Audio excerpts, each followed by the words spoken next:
If you want to know something about yourself, sit on your bed one night and say to yourself, you got to mean this. Like, you got to be desperate. This is no game, this. It's like, my life is not everything I want it to be, and perhaps it's not everything that I need it to be. And by need, I mean my life is so unbearable that the suffering that's attendant upon that is make me nihilistic, cynical, bitter, resentful, homicidal, genocidal, unable to have a good relationship, prone to punish people for their virtues because of my jealousy, driving the proclivity to see evil everywhere except within my own heart. Like, these are problems, man.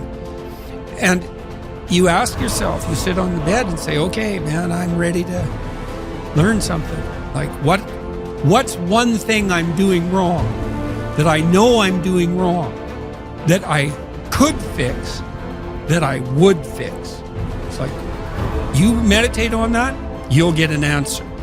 And it won't be one you want, but it'll be the necessary one. You know, and it's often something that will point you to small things. So Carl Jung said, people in the modern world don't see God because they don't look low enough. And so imagine you're in your messy bedroom, you know, and you're sitting on the edge of the bed trying to have an honest dialogue with yourself. And the little voice says, you know, it's pretty disgusting in here. And you think, well, I'm way above such trivial niceties as organizing my room. Well, that's pride. That's arrogance.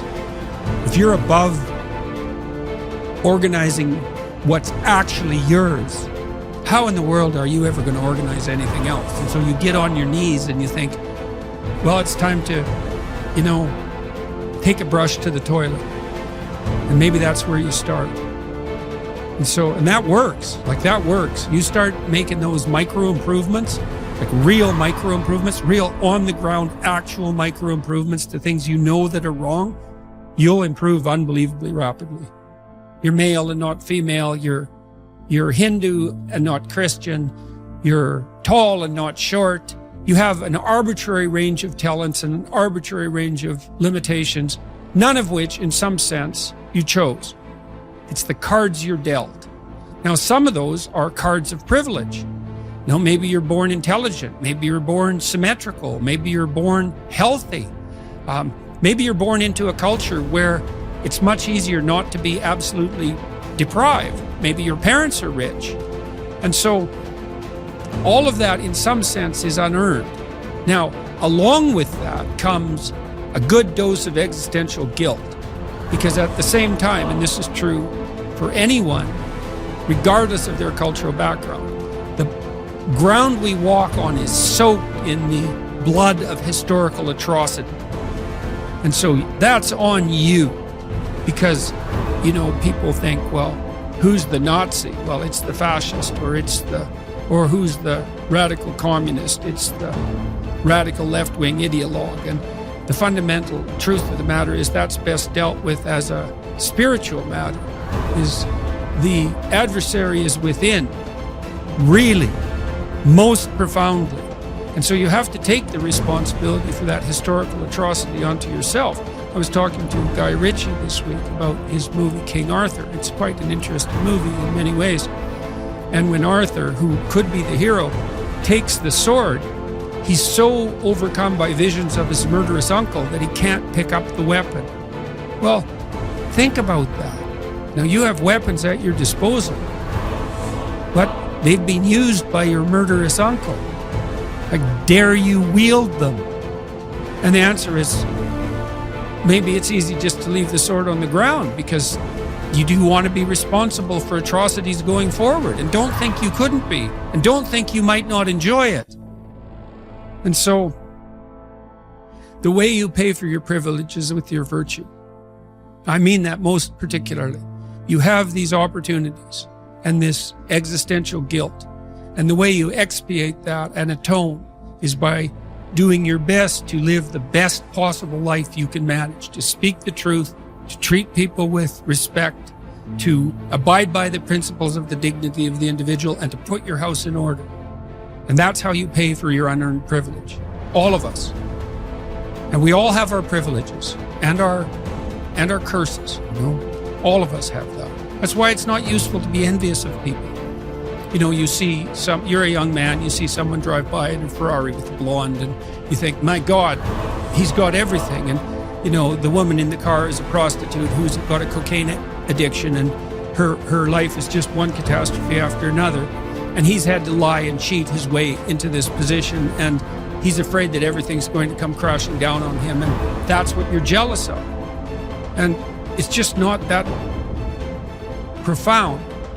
You don't want someone else's fate. Man, your fate's enough, and your adventure's enough. It's plenty. It's more than you can ever fully realize. And so that's also part of the reason that we all believe that the individual has some intrinsic dignity. It's don't be so sure that your position in your room is so damn trivial. Might be your attitude towards it that's trivial. And if you're in dire straits and dire circumstances, just look at how much opportunity you have to make things better. Most of us have been raised to believe that the road to a happy life is paved with pleasure, and that the pursuit of pleasure is the path to fulfillment. But as we grow up, we begin to realize that life is not always easy or pleasurable. In fact, much of it is difficult and painful.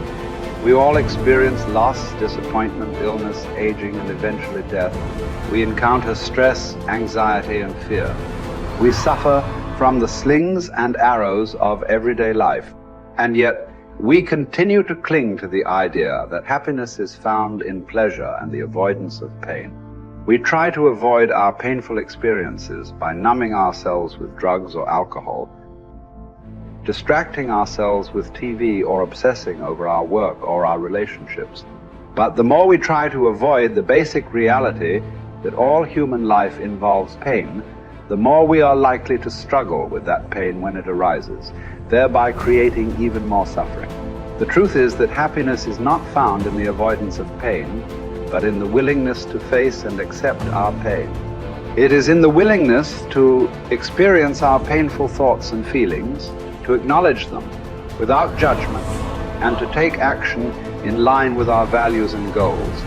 It is in the willingness to be present in the moment, to connect with our senses and our environment, and to find joy and meaning in the simple things in life. One cannot experience meaning in life without discovering the meaning of suffering. The meaning of suffering. Unavoidable and inescapable suffering alone, of course, can be the deepest possible meaning. The art of being human is learning how to deal with those painful moments. These moments require an attitude of inner willingness to suffer, while remaining in touch spiritually with one's own extended dimension. When this inner struggle becomes calm, one can experience how the lower somatic and psychological dimensions influence the higher spiritual dimension, but do not produce or cause it. One can discover despair despite success and fulfillment despite failure. The pessimist resembles a man who observes with fear and sadness that his wall calendar, from which he daily tears a sheet, grows thinner with each passing day. On the other hand, the person who attacks the problems of life actively is like a man who removes each successive leaf from his calendar and files it neatly and carefully away with its predecessors after first having jotted down a few diary notes on the back.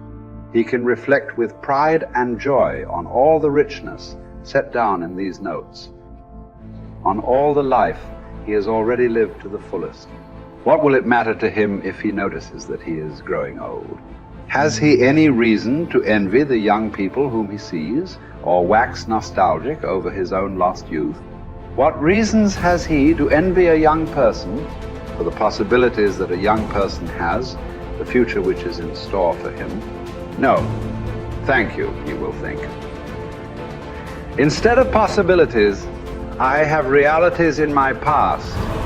Not only the reality of work done and of love loved, but of sufferings bravely suffered. These sufferings are even the things of which I am most proud, although these are things which cannot inspire envy. Don't aim at success. The more you aim at it and make it a target, the more you are going to miss it. For success, like happiness, cannot be pursued.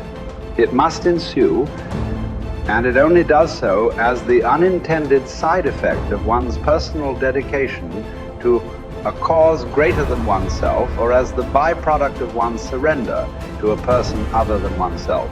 Happiness must happen, and the same holds for success. You have to let it happen by not caring about it. I want you to listen to what your conscience commands you to do and go on to carry it out to the best of your knowledge. Then you will live to see that in the long run.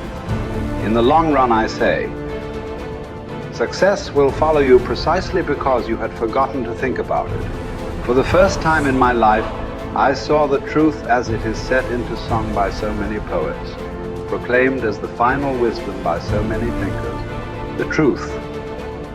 That love is the ultimate and highest goal to which man can aspire. Then I grasped the meaning of the greatest secret that human poetry and human thought and belief have to impart. The salvation of man is through love, and in love, love is the only way to grasp another human being in the innermost core of his personality. No one can become fully aware of the very essence of another human being unless he loves him. By his love, he is enabled to see the essential traits and features in the beloved person.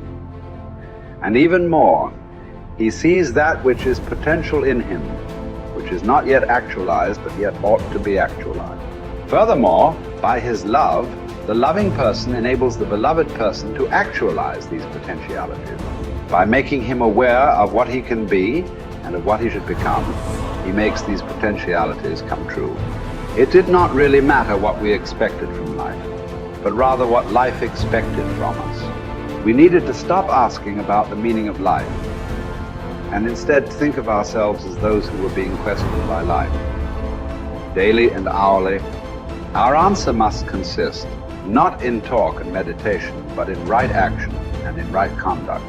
Life ultimately means taking the responsibility to find right answer to its problems and to fulfill the tasks which it constantly sets for each individual. Ultimately, man should not ask what the meaning of his life is, but rather must recognize that it is he who is asked. In a word, each man is questioned by life, and he can only answer to life by answering for his own life. To life he can only respond by being responsible.